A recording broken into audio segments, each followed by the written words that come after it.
calme-toi. Papa Fanda, je sais, tu as vu le titre et ton commentaire était déjà prêt. Avant de me trucider, accorde-moi juste quelques minutes. Et là, au moins, tu comprendras mon avis. Donc, il y a quelques semaines, je regarde le statut d'une amie qui vit en France. Elle partage une image, puis écrit « Je suis choqué que des Noirs supportent encore l'Argentine. » Et ajoute en dessous « Vous êtes des bouffons. » Quoi? Puis je me suis dit « Attends, ne la juge pas. Renseigne-toi d'abord. » Alors je commence à creuser. Je découvre des vidéos, des chants, des polémiques, des événements dont je n'avais jamais entendu parler. Mais j'étais encore dans le flou. Parce que je ne comprenais pas toujours pourquoi mon ami se sentait concerné à ce point. Alors je tape sur ChatGPT combien d'actes racistes sont recensés chaque jour en France. La réponse tombe.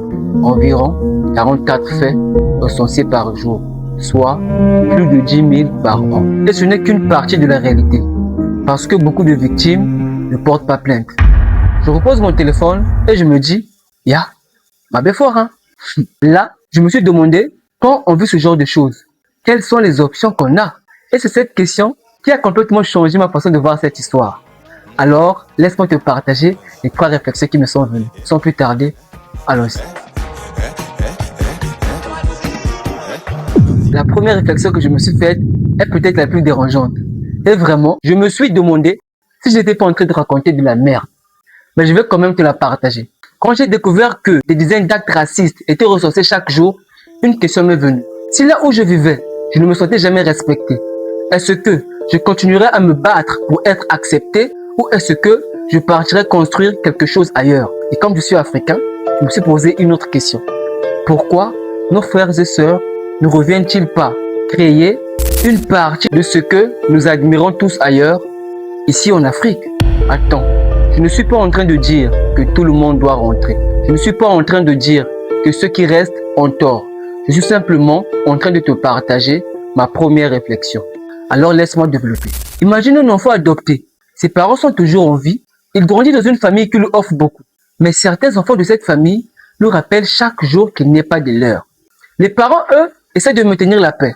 Alors ils punissent, ils expliquent, mais dès qu'ils tournent le dos, ça recommence. Alors je me suis posé cette question. Si cet enfant a la possibilité de retourner chez ses parents et même d'améliorer leur maison, est-ce que cela serait une mauvaise idée? Je te laisse répondre par toi-même. Cette idée m'a obligé à réfléchir autrement. Car ici au pays, on parle souvent de quitter l'Afrique, mais beaucoup moins de la possibilité que nos frères et sœurs reviennent et qu'ensemble, on construise quelque chose qui va tous nous aider. Imagine maintenant que des milliers de personnes décident de faire un petit effort ensemble. Pas forcément énorme, juste régulier. Est-ce que ça pourrait changer certaines choses? Moi, je pense que oui. Peut-être que je me trompe, mais c'est la première réflexion à laquelle cette histoire m'a emmené. Et là, j'ai eu un doute. Je me suis demandé, est-ce que je ne suis pas en train de pousser les gens à être des gros lâches? Parce que, si on se pose une minute, en vrai, la terre n'appartient à personne. Si je pense avoir le droit de vivre quelque part, est-ce que je devrais partir simplement parce que certains pensent que je ne suis pas à ma place? Je pense pas. Alors, une autre question est née. S'il ne faut pas forcément partir, qu'est-ce qu'il reste comme option? Et c'est ce qui m'a conduit à ma deuxième réflexion. Après m'être demandé s'il fallait partir, une autre question m'est venue. Et si je décidais de rester, qu'est-ce que je ferais pour changer les choses? Parce que dénoncer le racisme, c'est important, mais je ne pense pas que ce soit suffisant. Alors, je me suis demandé quelle action pourrait réellement améliorer les choses dans 10 ou 20 ans. Et c'est là que j'ai réalisé quelque chose. Il est souvent plus difficile de faire changer d'avis un adulte qui a vécu toute sa vie avec certains préjugés que d'aider un enfant à ne jamais les développer. Exemple, imagine une école, 2 enfants jouent ensemble tous les jours. L'un est noir, l'autre est blanc. Ils rient, ils courent, ils se disputent parfois, puis 5 minutes plus tard, ils jouent de nouveau ensemble. À cet âge-là, ils ne se demandent pas quelle est la couleur de peau de leur ami. Ils voient juste un ami. C'est pour ça que je pense que si on veut vraiment changer les choses, il ne faut pas seulement corriger les erreurs d'aujourd'hui, il faut aussi préparer les adultes de demain. Et c'est là qu'une idée m'est venue. Si des personnes qui inspirent des millions de jeunes comme Mbappé, Messi ou d'autres prenaient régulièrement quelques minutes pour parler du respect et de la dignité de chacun. Je ne dis pas que ça pourrait tout changer, mais je pense que ça pourrait planter une graine. Parce que les idées que l'on découvre enfant nous accompagnent souvent toute notre vie. Et cette réflexion m'a rappelé un passage de l'attaque de Titan qui résume parfaitement ce que j'essaie d'expliquer. Il n'y avait aucun démon sur cette île. Rien que des gens normaux. Comme vous et moi. Et à présent, je comprends parfaitement ce qu'a pu ressentir Reiner.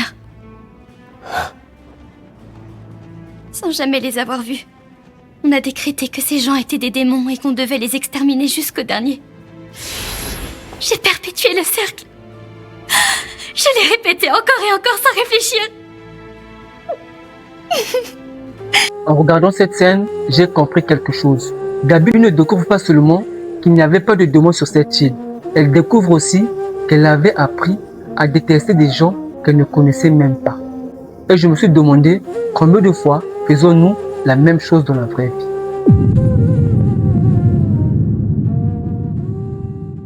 La personne que tu accuses d'être raciste, la connais-tu vraiment? Si quelqu'un ose un seul acte de gentillesse dans toute sa vie, est-ce que ça fait de lui automatiquement une personne gentille? Je ne pense pas. Alors pourquoi un seul acte suffirait-il à résumer toute une personne? Calme-toi. Je ne dis pas qu'il ne faut pas condamner les actes. Au contraire, un acte raciste reste un acte raciste. Mais condamner, ce n'est pas la même chose que prétendre connaître toute une personne. Comprendre, ce n'est pas excuser. Laisse-moi te l'expliquer avec un exemple. Imagine une fille blanche. Elle déteste son travail. Son copain était la seule chose qui lui redonnait le sourire dans la vie. Et puis un jour, il la quitte. Sa vie s'écroule. Pour oublier un peu tout ça, elle décide d'aller regarder un match de son pays. Et là, devant elle, un mec se moque grave de son équipe. Et manque de chance, ce gars, c'est Ice Speed, le roi des vanneurs. Elle décide donc de se lâcher sur lui. Alors, elle répond à ses vannes. Lui répond encore plus fort. Elle répond une deuxième fois. Il la démonte encore. Ça continue comme ça. Le gars est trop fort pour elle. Elle, déjà frustrée par sa vie de merde, humiliée devant tout le monde. À ton avis, qu'est-ce qu'elle risque de faire pour essayer de reprendre le dessus? Je ne dis pas que c'est ce qui s'est passé. Je me demande simplement si on connaît vraiment tout ce qui l'a conduite à agir ainsi. Je sais pas. Moi, non. On doit réfléchir avant de juger. Et c'est pour ça que j'ai refusé de qualifier Messi de raciste avec l'affaire de l'équipe de l'Argentine. Une vidéo circule, les joueurs argentins chantent une chanson jugée raciste. Messi apparaît, il sourit. Et immédiatement, certains disent, ah, tu vois, lui aussi est raciste. Mais laisse-moi te poser une question. Quand tu étais en terminale, est-ce que tous les élèves avec qui tu rigolais étaient tes amis? Bien sûr que non. Parfois, tu rigolais à leurs blagues juste parce que l'ambiance s'y prêtait. Parfois, tu étais même mal à l'aise. Parfois, tu ne savais même pas quoi dire. Alors, est-ce qu'un sourire suffit vraiment à connaître ce qu'une personne pense au fond d'elle? Moi, je ne sais pas. Et c'est pour ça que j'évite de dire X est comme ça, Y est ceci. Personnellement, le jour où je verrai Messi poser lui-même des actes racistes, j'arrêterai de le suivre. Mais je ne le qualifierai pas de raciste. Pas parce que je l'adore, simplement parce que je ne le connais pas vraiment. Car si on commence à résumer quelqu'un à un seul acte, on risque de reproduire le même schéma que l'on reproche chez les autres. Celui de réduire une personne à une seule caractéristique. Et moi, j'aimerais qu'on soit meilleur.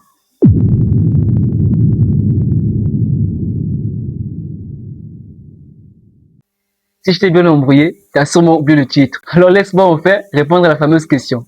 Pourquoi est-ce que je vais continuer à regarder les matchs de l'Argentine malgré toutes ces histoires de racisme? Déjà, parce que je suis un grand fan du baseball. Petite dédicace à Fred, mais surtout parce que ce phénomène, je le vois partout. En France, on appelle ça le racisme. En Afrique du Sud, la xénophobie. Au Congo, le tribalisme. Et parfois, dans nos propres familles, la méchanceté. Les noms changent, mais moi je vois toujours le même schéma. Un être humain qui fait du mal à un autre, car il est convaincu d'avoir raison d'agir ainsi. Et je sais que pour toi, ce n'est pas la même chose. Moi je te rappelle juste que, où que tu sois, tu seras jugé. Alors tu as le choix de choisir tes problèmes et la façon dont tu vas réagir face à l'injustice. Et si tu te dis, c'est facile à dire quand on ne l'a jamais vécu, je peux comprendre. Mais laisse-moi te dire une chose. Mon père que j'adore, il vit en Afrique du Sud. Il a traversé les 2 récentes grandes vagues de xénophobie. Alors non, je ne parle pas de ce sujet comme s'il était loin de moi. Je refuse simplement de répondre à la haine par la haine. Je préfère croire qu'on a toujours le choix d'être un peu plus meilleur qu'hier. Et c'est juste mon avis, hein. J'aimerais bien avoir le tien. Tu peux maintenant lâcher ton meilleur commentaire. C'est la famille, aimons-nous, respectons-nous. Et même si parfois on n'y arrive pas, essayons au moins de nous comprendre. Je ne cesserai jamais de le répéter. Avant le racisme, la xénophobie, le tribalisme, il y a souvent une même chose. Des êtres humains qui ne se connaissent même pas, mais qui prétendent déjà connaître l'autre. Et moi, je n'ai pas envie de vivre comme ça. Ndekonanga, sois heureux, essaie de comprendre avant de juger et reçois la passe. Frérot, cette vidéo t'a fait réfléchir, je pense que la précédente pourrait aussi te plaire. Et pour ceux qui ne sont pas d'accord avec moi,